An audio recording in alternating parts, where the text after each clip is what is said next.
Assalamualaikum warahmatullahi wabarakatuh. Saya Sultan Arba'i. Saya dari Sistem Informasi Reguler 5A. Saya akan menjelaskan mengenai 3 poin yang akan saya jelaskan.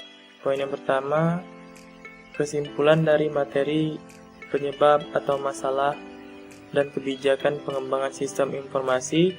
Yang kedua, kesimpulan dari materi merencanakan dan membuat aktivitas kerja pada proyek sistem informasi. Yang ketiga, kesimpulan dari materi membuat estimasi atau perkiraan anggaran proyek sistem informasi.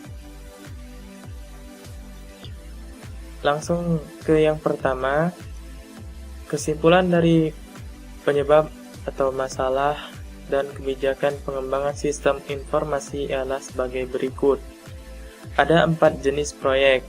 Yang pertama, proyek tersebut muncul karena klien yang ditawarkan ke konsultan.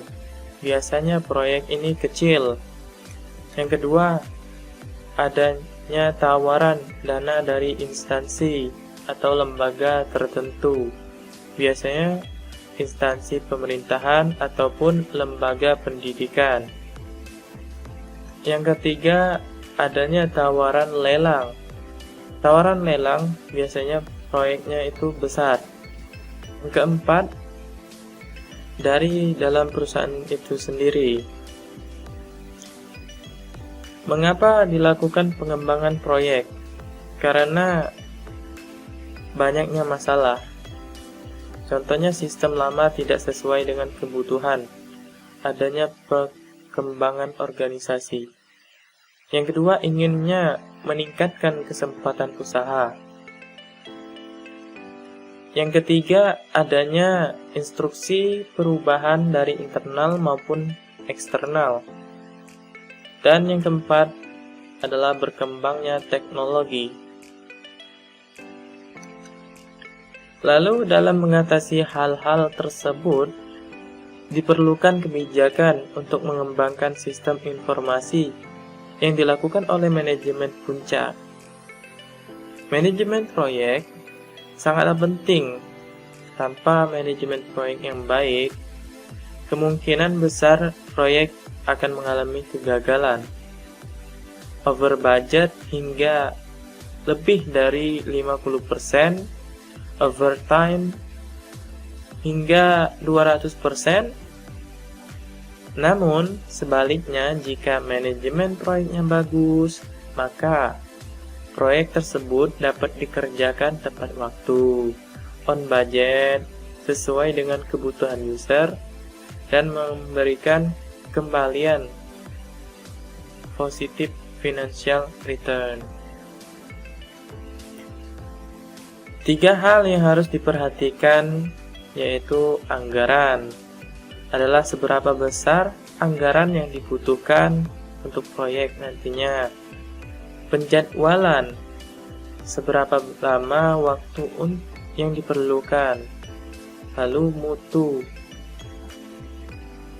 3 hal yang harus diperhatikan dalam manajemen proyek, yaitu manusia. Manusia ini adalah yang melakukan kegiatan-kegiatan nantinya dalam proyek tersebut. Masalah, bagaimana mengidentifikasi masalah dan mengatasi permasalahan tersebut. Lalu proses.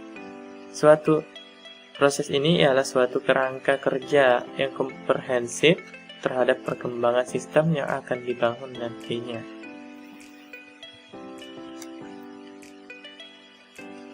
Lalu ada yang namanya organisasi.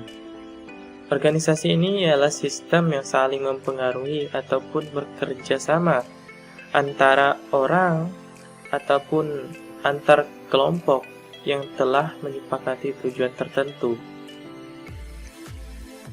Hal-hal yang ada dalam organisasi meliputi orang-orang yang berkaitan dalam organisasi tersebut, tujuan dari organisasi baik jangka pendek ataupun jangka panjang, posisi ataupun kedudukan dari setiap orang, pekerjaan masing-masing orang, teknologi yang membantu aktivitas organisasi, struktur organisasi, serta lingkungan luar, misalnya kebijakan pemerintah.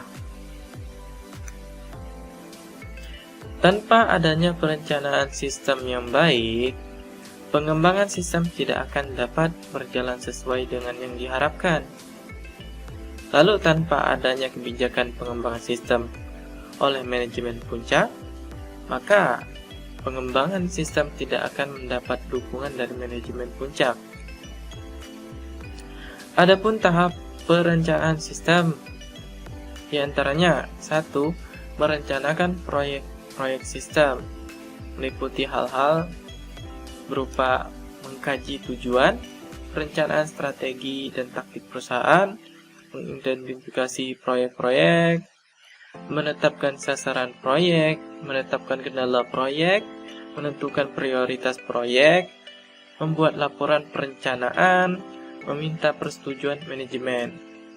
Yang kedua, mempersiapkan proyek-proyek sistem yang akan dikembangkan, meliputi hal-hal menunjuk tim analis yang berasal dari departemen pengembangan yang ada ataupun dari luar perusahaan, misalnya konsultan. Mengumumkan proyek pengembangan sistem. Yang ketiga, mengidentifikasi proyek-proyek sistem yang dikembangkan, meliputi hal-hal yang berkaitan dengan mengidentifikasi kembali ruangan lingkup dan sasaran proyek sistem, melakukan studi kelayakan, menilai kelayakan proyek, membuat usulan proyek, meminta persetujuan manajemen. Selanjutnya untuk poin kedua mengenai kesimpulan dari materi merencanakan dan membuat aktivitas kerja pada proyek sistem informasi. Perencanaan ialah proses peletakan dasar tujuan dan sasaran termasuk penyiapan segala sumber daya untuk mencapai tujuan. Perencanaan bertujuan antara lain memberikan pegangan mengenai alokasi sumber daya, saran komunikasi, dasar pengaturan alokasi sumber daya, pendorongan perencanaan dan pelaksanaan proyek, serta pegangan dan tolak ukur fungsi pengendalian. Adapun jenis perencanaan proyek ialah perencanaan strategis dan perencanaan operasional. Alat bantu yang digunakan dalam pengelolaan proyek diantaranya adalah diagram WBS, Work Breakdown Structure, yang dimana proyek akan dirincikan menjadi kegiatan yang serinci mungkin. WBS diperlukan untuk mengidentifikasi pekerjaan untuk menyelesaikan sebuah proyek, menentukan suatu yang sifatnya urgensi, menanggulangi penyimpangan, serta sebagai alat kontrol. Mekanisme perencanaan aktivitas proyek. Perencanaan aktivitas pengerjaan proyek sistem informasi dapat di-breakdown dari metode pengembangan sistem yang digunakan. Penentuan metode pengembangan sistem informasi harus disesuaikan karakteristik dan kondisi lingkungan organisasi di mana sistem tersebut akan diimplementasikan. Metode pengembangan sistem informasi contohnya ada metode SDLC, RAD, prototyping, spiral, phase, dan lain-lain. Salah satunya yang akan dijelaskan adalah metode RAD atau Rapid Application Development, yang dimana metode ini dapat memungkinkan proyek pengembangan menjadi lebih cepat dan low budget. Tapi yang terpenting dengan metode ini, proyek yang dibuat akan mudah menyesuaikan kebutuhan pengguna, menyesuaikan dengan kebutuhan pengguna, jadi lebih sesuai, lebih cepat, serta mudah menyesuaikan dengan kebutuhan pengguna. Pada metode ini dilakukan dalam berbagai bentuk tim-tim. Adapun tahapan yang akan dilakukan adalah meliputi pemodelan bisnis, pemodelan data, pemodelan proses, pembuatan aplikasi, pengujian, dan pergantian.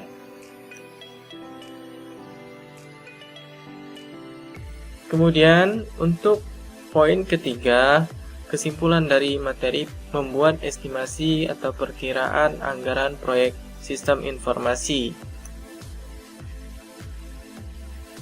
Dalam estimasi anggaran proyek erat kaitannya dengan biaya.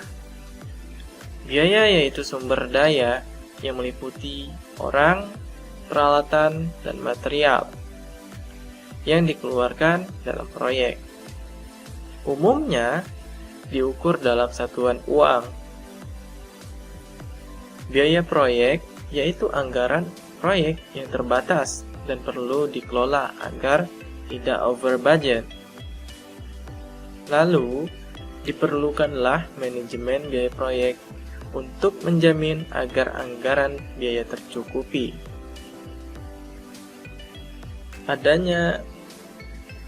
Kemudian ada yang namanya profit berupa keuntungan, life cycle costing berupa estimasi biaya selama siklus hidup proyek, analisis arus kas, metode penetapan biaya manfaat, dan arus kas tahunan. Discount rate merupakan nilai minimum harapan perusahaan dalam investasi dana dan kegiatan lain. Lalu ada NPV, yaitu Net Present Value, berupa manfaat proyek keseluruhan umum, dipakai sebagai dasar untuk memilih proyek. Ada dua jenis biaya, yaitu biaya langsung, misalnya gaji karyawan, pembelian barang proyek, dan lain-lain. Biaya yang kedua, biaya tidak langsung, misalnya tagihan listrik perusahaan, sewa kantor. Hal-hal yang harus diperhatikan dalam estimasi biaya yaitu 1. Keadaan lingkungan perusahaan, 2. Kebijakan estimasi, template, file proyek, informasi historis, pengetahuan tim proyek, pengalaman proyek sebelumnya. Yang ketiga, cakupan proyek serta WBS dan penjelasannya. Yang keempat, rencana manajemen proyek. Estimasi biaya dilakukan dengan analogi, menggunakan biaya satuan sumber daya, memakai parameter, memanajemen proyek, menganalisis dokumen lelang, memberi cadangan. Sebuah proyek butuh anggaran dalam menentukan biaya yang dibutuhkan, yang dialokasikan sampai proyek selesai. Lalu, diperlukan penyusunan agar biaya dengan memperhatikan cakupan proyek, WBS, dan penjelasan. Estimasi biaya kegiatan dan rincian, jadwal, serta kontrak. Biaya dikategorikan ke dalam 4 kategori utama, yaitu yang pertama, biaya pengadaan. Ini berupa biaya yang harus dikeluarkan pada tahun pertama sebelum sistem dioperasikan, kecuali untuk pengadaan perangkat keras dengan cara leasing. Yang kedua, biaya persiapan operasi. Ini berupa biaya-biaya yang terjadi di awal-awal tahun sebelum sistem dioperasikan. Kemudian ada biaya proyek. Biaya proyek ini berhubungan dengan biaya untuk mengembangkan sistem, termasuk penerapannya. Dan yang terakhir ada biaya operasi dan perawatan. Biaya ini berupa biaya yang dikeluarkan untuk pengoperasian sistem supaya sistem dapat beroperasi, serta biaya yang dikeluarkan untuk merawat sistem dalam masa pengoperasiannya. Adapun macam keuntungan, di antaranya keuntungan berwujud berupa penghematan dan peningkatan dalam perusahaan yang dapat diukur secara kuantitas dan berupa satuan uang, dan keuntungan yang tak berwujud berupa keuntungan yang diukur secara kualitatif. Itu saja penjelasan dari saya mengenai ketiga poin tadi. Apabila ada salah kata, saya mohon maaf, dan kepada Allah saya mohon ampun. Saya akhiri, wassalamualaikum warahmatullahi wabarakatuh.